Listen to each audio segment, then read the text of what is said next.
Welcome back to that God Power channel. This is the channel where we unlock the God Power that's laying dormant inside of you.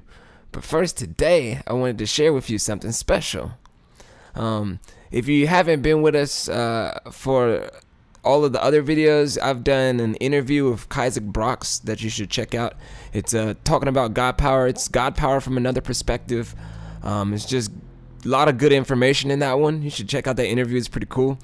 And then also, I just did the 5 steps or the 4 steps of faith, which is also a really good video. You should go check that out, and I'll put the links in the description. But to get into what I wanted to share with you guys today, there was when I was young, people used to always tell me that smart people and presidents and anybody that was successful always had a journal. And so that kind of stuck with me. And when I was in college, I was like, you know what, man, I know a lot of things, and I'm going to start, documenting the things that I learn and that I know that are key. If I had a seed on this earth, this is the things I'd want to share with him or her. So I started this little notebook, and a composition notebook. It's a regular composition notebook. It's the one that you see in the picture right there, the thumbnail. But yeah, that's 2008, so 10 years ago. I started this, and I wanted to share some of what was in it with y'all, because a lot of the information and knowledge that I wrote down is still relevant to today's time. So this is going back to 2008.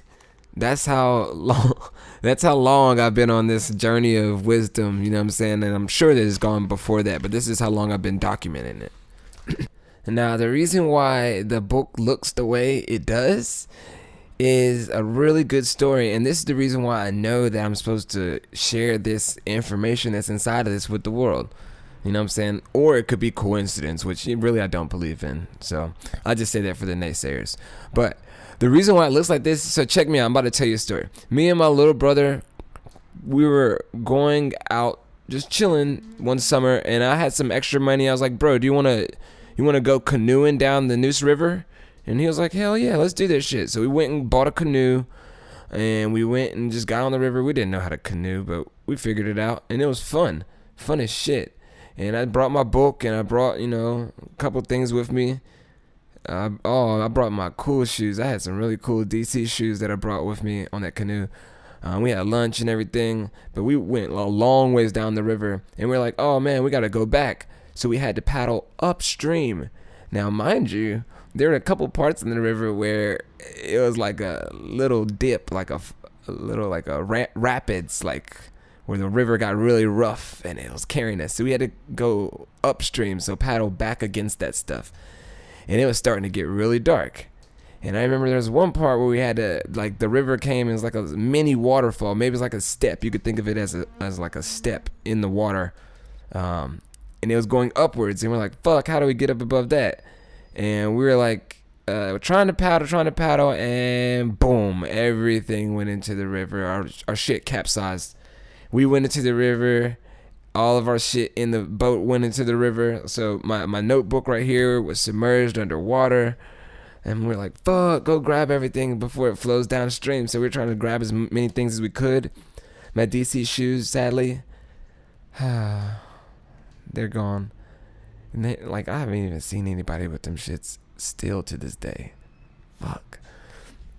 But yeah, the notebook, it was like under the water, and I grabbed that, and I'm like, oh man, it's so wet, it's gonna be fucked up, because I wrote a lot of these posts in pencil. So I just grabbed it out the water as quick as I could, and grabbed everything else as I could. We turned the boat over, and we had to walk the boat up that little step, and then put it back in the water, and row the rest of the way home. But when I got home, I was kind of blown, because I thought this notebook was going to be fucked up. But miraculously, it survived being underwater, and every single thing that was written in it, the stuff that was written in pencil and the stuff that was written in pen, remained. The only thing that was messed up was the book was basically flabby, so it's all it looks damaged. And on the pages, the ink from the blue and the pink, it just drained and made it like wet, but none of the writing drained, and that was the amazing part about it. That's like the miracle shit, and that's why I know that I'm supposed to share this information with y'all. So, really, I wanted to share one of the first it was one of the first posts, but not the first post, but one of the first posts from this book with you all, because, like I said, a lot of the information in this book is still relevant to today's times and things that people need to hear. So, this post specifically, I wrote it down in November 18th, 2008, and I titled it "The Explanation to the Unexplainable." And I'm going to share that with y'all right now. Along with the different energies that are recognized to make the universe work, I believe that spiritual energy is left out. With this energy, God, the divine being, controls a certain outcomes of things. For example, the energy that creates miracles. Scientists don't mention this energy for two reasons. The first reason, they have no way of proving that there is a divine being or a God that we could physically see controlling things. They just can't prove it. The second is they have no system to measure this energy. So there's no system devised in science to measure this energy. One who has prayed has used this energy. This is the answer to the unexplainable. And that's a post from 2008. So 10 years ago. That's something that I wrote down that, was an epiphany to me at that time. But breaking it down, it's real. Like, still to this day, 10 years later, they have not discovered how to use the God power or to measure the God power.